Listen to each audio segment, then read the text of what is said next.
Mardi, à l'ouverture de la nouvelle législature du Parlement européen, Jordan Bardella prendra la présidence des Patriotes pour l'Europe.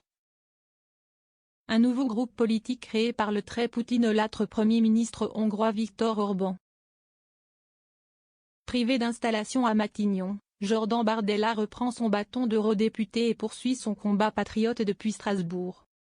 Lundi 8 juillet, à peine défait aux élections législatives françaises.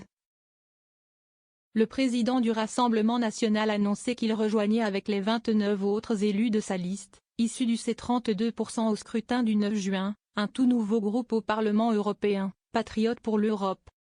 Sa création a été annoncée le 30 juin par Viktor Orban.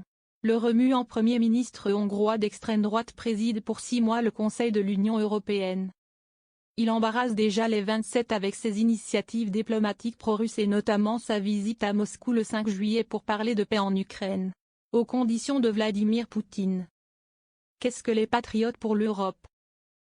Non seulement Jordan Bardella rejoint les Patriotes pour l'Europe, en tant que plus gros pourvoyeur d'affiliés, mais il va les présider.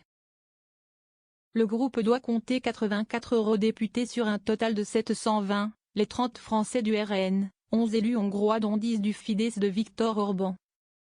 9 Tchèques mais aussi 8 de la Ligue, Lega, de l'ex-premier italien Matteo Salvini, des élus du FPÖ autrichien, du Parti de la Liberté de Geert Wilders mais aussi des Espagnols de Vox. Le groupe sera le troisième groupe politique le plus important du Parlement.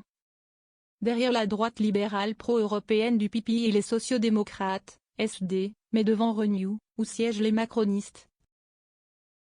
Et devant l'aire de la droite conservatrice tendance Giorgia Meloni, la première ministre italienne. Le manifeste fondateur de cette nouvelle alliance patriotique lui donne sans surprise pour objectif de lutter contre l'immigration et de sauvegarder l'identité européenne. Ses traditions et ses coutumes, fruits de son héritage gréco-romain et judéo-chrétien. Il lui assigne aussi la mission de lutter contre les bureaucrates et les lobbies tenants d'un État central européen. Bref, d'œuvrer depuis l'intérieur du Parlement pour limiter son influence dans les pays membres. Pourquoi enterrer le groupe précédent Identité et démocratie?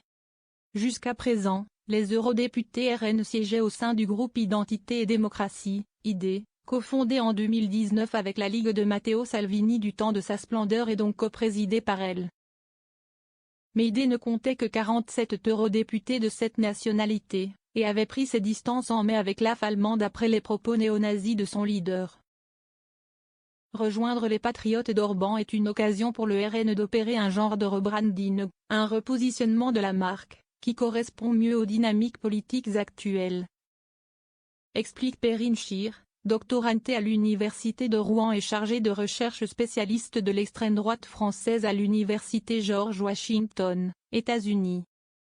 Pour la chercheuse, c'est aussi l'occasion de se défaire du boulet que représente la Lega de Salvini, qui avec ses 8 élus cette fois contre 29 en 2019, ne pourra plus prétendre coprésider le groupe.